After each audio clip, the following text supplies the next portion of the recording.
एक यहाँ एक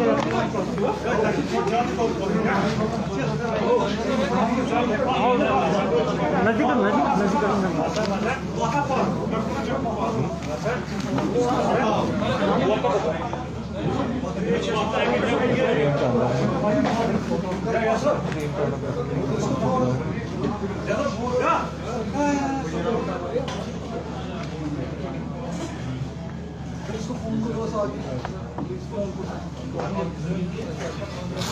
गुड मॉर्निंग फ्रेंड। जैसा कि हम सब जानते हैं कि परसों जब यूरोपियन डेलीगेट्स का भीड़ था तो 17 के शाम में एक ऐसा हादसा हुआ जिसके चलते पूरे कंट्री में खासकर जो टूरिस्ट लोग यहाँ आ रहे हैं उनमें एक डर फैला हुआ और ये टूरिस्ट ये जताना चाहा कि हम सेफ एरिया में भी स्ट्राइक कर सकते हैं। हालांकि पुलिस सिक्योरिटी फोर्स की मदद से बहुत सिक्योरिटी अरेंजमेंट की हम लोग किए थे। वीआईपी को हम लोग बडगांव ले गए, पूरा सुरक्षित तरह से फंक्शन वहाँ हुआ। फिर उनको वापस हम लोग ललित होटल लाए और शाम के अंधेरा में जब 7:15 बजे उस टाइम हम लोग का पेट्रोलिंग भी थोड़ा कम हो गया क्यों हम लोग का फोकस पूरा था ललित होटल की तरफ। उस टाइम में एक बाइक से पर 3 यूथ आए और तीनों उतरने के बाद 2 काउंटर पर गया, कृष्ण ढाबा के काउंटर पर उनसे बात किया और पिस्टल निकाल के फायर किया, उसको सीरियसली जख्मी कर दिया। उसके बाद बाइक पर बैठ के वहाँ से भाग गया।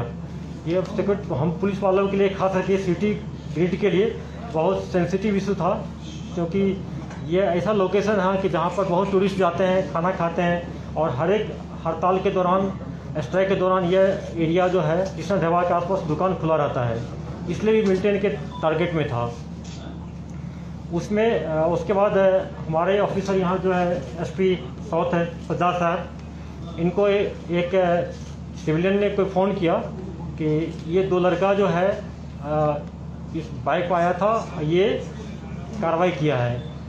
उसके बाद हम लोग सीसीटीवी फुटेज लाए, एसपी सीमा फुटेज को पूरा एनालिसिस की और एसपी ऑपरेशन डीआईजी साहब जिसको हैंडल कर रहे थे, सुपरवाइज कर रहे थे क्लोजली, ये जो टीम में ऑफिसर बैठे इन्होंने पूरा रात लगा दिया और मॉर्निंग में जब उनके पेरेंट्स को बुलाया गया थाना में, उन्होंने एक्सेप्ट कर लिया कि मेरा बेटा ये कार्रवाई किया है और ये बाइक को छोड़ के यहाँ से भाग गया है। फिर पेरेंट्स की मदद से हम लोग उनके फ़ोन को सर्वेलेंस पर रखे। फिर 2 जो मिलिटेंट टेररिस्ट था जो निकली संभवतः 2 दिन पहले ज्वाइन किया था कॉम्पाउंड के एरिया से, जो कि अपना मोबाइल को बंद कर दिया था। एक बाहरी लेबर के फ़ोन से घर वाले को फ़ोन किया, उसके बाद को हम लोग सुने, उन्होंने कहा कि मैं पहलगाम एरिया में जा रहा हूँ। फिर उसके बाद हम लोग यहाँ से श्रीनगर से पुलिस पार्टी भेजे, Srinagar police Anantnag police coordinate करके दोनों को पकड़ लिया, ऑन द स्पॉट उसको इंटरोगेट किया। उन्होंने बताया कि एक तीसरा है जो पुलवामा का है, जो 3 लड़का में से, उसको भी पुलवामा पुलिस की सहायता से पकड़ लिया गया और तीनों को देर रात कल लाया गया अपने पुलिस स्टेशन में। उसमें हमारे सारे ऑफिसर जो यहाँ बैठे हैं भारत टाइम लगा के इंटरोगेट किए और उन्होंने पूरा एक्सेप्ट कर लिया और कन्फेस भी कर लिया है। वेपन ऑफ क्राइम जो पिस्टल जिससे मारा था वो पिस्टल भी हम लोग बरामद कर दिए, उससे कर लिए, और जो बाइक मोटरसाइकिल जो यूज हुआ था उसको भी कर लिए हैं, सीज कर लिए हैं और ये केस ऑलमोस्ट सॉल्व हो गया है। अब कानूनी कार्रवाई पूरा किया जाएगा और इसको चालान किया जाएगा।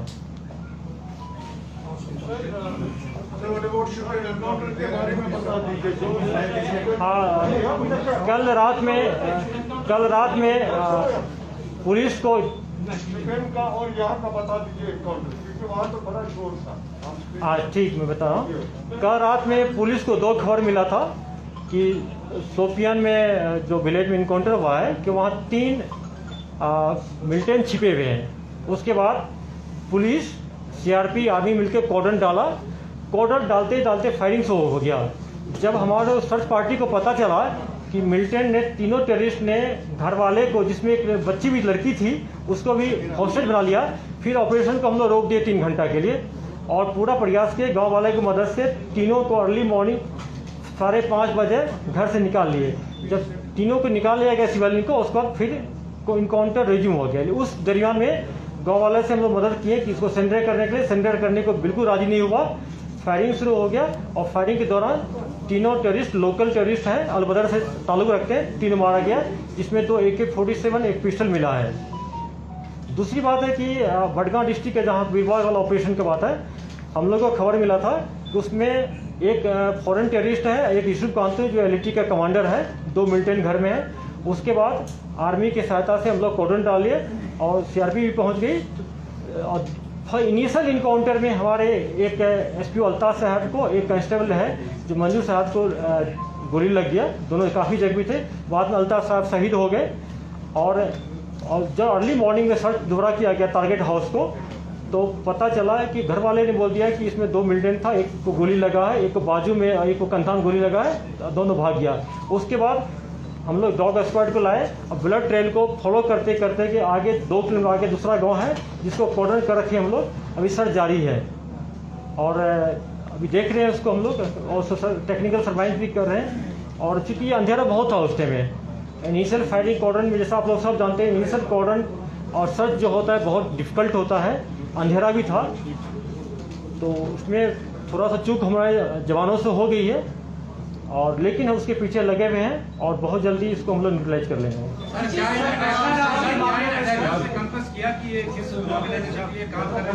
बिल्कुल, हाँ बिल्कुल। एक साउथ कश्मीर में एक टेररिस्ट है गाजी नाम से, जो कि बेसिकली TRF बोलिए ये LAT के हैं, मोस्टली जामात फौज भी बोलते हैं, अपने आप को बोलते हैं, बेसिकली ये LAT वाले हैं। और जो गाजी जो है साउथ कश्मीर का, उन्होंने इंस्ट्रक्शन दिया था कि चूंकि फॉरेन डेलीगेट आ रहा है तो तुम उस जगह अटैक करो कि जहाँ ज़्यादा न्यूज बने और जो उसके आसपास हो। कृष्णा ढाबा को चूंकि पहले भी रिकॉर्ड कर चुका था, और जैसा हम सब जानते हैं कि किसी भी स्ट्राइक के टाइम में यहाँ पर दुकान खुला रहता है, काफ़ी टूरिस्ट वहाँ पर जाते हैं, लोकल लोग भी वहाँ पर जाते हैं पूरा।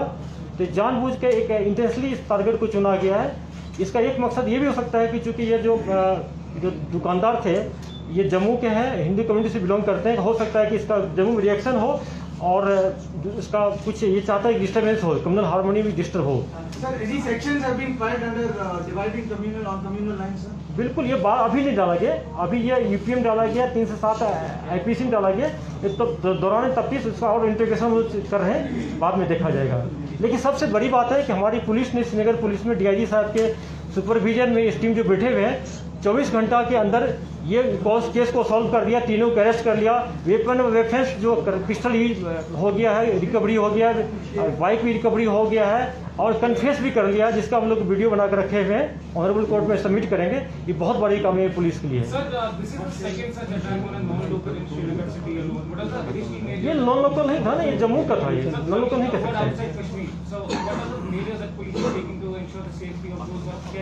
बिल्कुल, इससे आपको बिल्कुल है, जिस एरिया में जो बाहर के लोगों का प्रेजेंस है, एक तो इन लोगों को सिक्योरिटी मिलता है, सोशल सिक्योरिटी। यहाँ के आवाम जो है इन लोगों को काफ़ी सपोर्ट करते हैं, बहुत दिन से लोग व्यापार कर रहे हैं, बिजनेस कर रहे हैं, लोगों से इतना घुल मिल गया है कि पता नहीं चलता है कि लोकल है कि बाहर के है। पूरा इन लोगों को पब्लिक से, लोकल से बहुत सपोर्ट मिलता है। पाकिस्तान कभी नहीं चाहता है कि यहाँ पर इस टाइप का माहौल बने, यहाँ शांति आए और यहाँ पर इस टाइप का माहौल बने। और टूरिज्म का सीजन आने वाला है, ये पाकिस्तान हरदम चाहेगा इस टाइप का डिस्टर्ब करे, लेकिन हम लोग सर्वेलेंस पर रखे हुए इस एरिया में पेट्रोलिंग को बढ़ा देंगे, फिश की चेकिंग करेंगे, जरूरत पड़ेगा तो कुछ नया बंकर ही बना देंगे, कर देंगे हम लोग। लेकिन इस टाइप, और दूसरी बात है कि जो स्लीपर सेल है OGW है, उस पर हम निगाह रखे हैं, उसको फ्रीक्वेंटली पकड़ के इसको हम इंट्रोगेट भी करते रहेंगे, लीगल कार्रवाई करेंगे।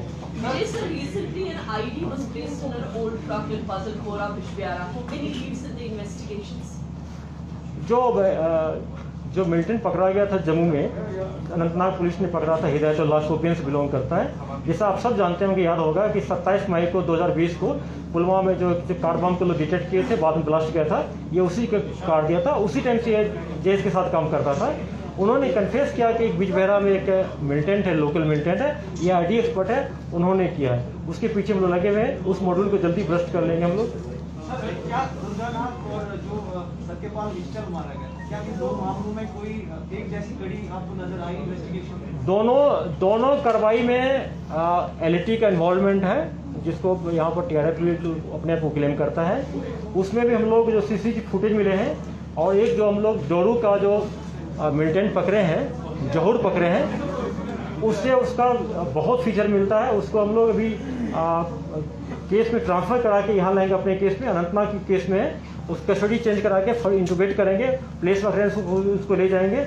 होपफुली उस केस को हम लोग जल्दी सॉल्व कर लेंगे। मेरा मानना है कि अभी तक में इनिशियल लग रहा है कि उसमें जहूर का इन्वॉल्वमेंट है। आईजी साहब, एक न्यूज़ से रिपोर्ट आया था जिसमें एसओजी के 7 या 8 ऑफिसर्स का नाम दी थी, उनके साथ गाड़ियों के नंबर के साथ आया था। तो कैसे देख रहे हैं आप इस थ्रेट को? क्या ऐसा कोई थ्रेट है? देखिए, जैसा कि आप सब जानते हैं कि जो आज सोपुर के मिलिटेंट जो था सज्जाद एलईडी के कमांडर, उसके टाइम से भी या उससे पहले रियाज नायक के टाइम से फ्रीक्वेंटली हर एक 15 दिन पर एक ऑडियो वीडियो आता था जिसमें धमकी दे रहा था। ये इसका मिलिटेंट का टेररिस्ट का काम सिर्फ मारना ही, अटैक नहीं करना, टेरराइज करना है। इस कभी मीडिया वाले के नाम डालता है, कभी पुलिस वाले के नाम डालता है, कभी किसी सीएपीएफ वाले, ये किसी पॉलिटिकल एक्टिविस्ट के नाम डालते हैं। ये चाहता है कि आतंकवाद का माहौल में फायदा हो, लोगों में डर पैदा हो। ये करते रहेंगे, लेकिन इससे हम लोग डरते नहीं। हमारे पुलिस फोर्स पूरा काम पर लगे हुए हैं और उसको मुंह तो जवाब दिया जाएगा। Sir, before few days, Uhuru Stanley came at press conference, they protested and said that he is innocent. मैं बता रहा हूँ, एक तो आप लोग चलाए थे उनकी वाइफ तो जम्मू में है पुलिस कस्टडी में, और ये उनकी सिस्टर थी, वाइफ नहीं थी। दूसरी बात है कि आप लोग याद होगा 27 अक्टूबर को कुलगांव में एक बीजेपी के 3 वर्कर को अटैक हुआ था, तीनों शहीद हो गए। मैंने मौका पर से वहाँ पर इंटरव्यू दिया, बाइट दिया कि इसमें जहूर एलईटी का जो है कापरान डोरू का इन्वॉल्वमेंट है। आगे वो तो उनके फैमिली सुने होंगे, अगर उनको लगता है कि इनोसेंट है तो उनको कंटेस्ट करना चाहिए, उसी टाइम बोलना चाहिए कि मेरा जो है हस्बैंड या भाई जो है या जो मिलिटेंट नहीं है, हमारे कैटेगरी बी कैटेगरी के टेररिस्ट है, वो कैसे इनोसेंट हो सकता है? सर, एक लास्ट क्वेश्चन, यूसुफ क्वार्टर जो सबसे बड़ा कमांडर अभी मारा जा रहा है, खबरें ऐसे भी हैं कि इससे पहले भी ये कोऑर्डिनेट सर्च ऑपरेशन में भागने में कामयाब हो गया और आज भी आप कह रहे हैं कि ऐसे मतलब हुआ है, तो किस नजरिए से आप इस कमांडर को देख रहे हैं? देखिए, हर एक पुलिस पर्सनल हो, सीएपीएफ को हो कि मीडिया वाला हो चाहे टेररिस्ट हो, हर एक टैक्टिक्स अलग होता है। टैक्टिकली मैं मानता हूँ कि साउंड है, उनका मॉडस ऑपरेंडी है कि इनिशियल फायरिंग करके भाग जाओ, लेकिन हर बार काम नहीं करेगा, अगले बार वो फंसेंगे। पिछले कुछ दिनों में कई आईडीज और आईडी मटेरियल रिकवर हुआ है, क्या मिलिटेंट स्ट्रैटेजी चेंज कर? हाँ, ये ट्रेंड आप लोग देख रहे हैं, हम लोग को लग रहा है। जैसा देखेंगे हर एक साल मिलिटेंट अपना मॉडस ऑपरेंडी टैक्टिक्स चेंज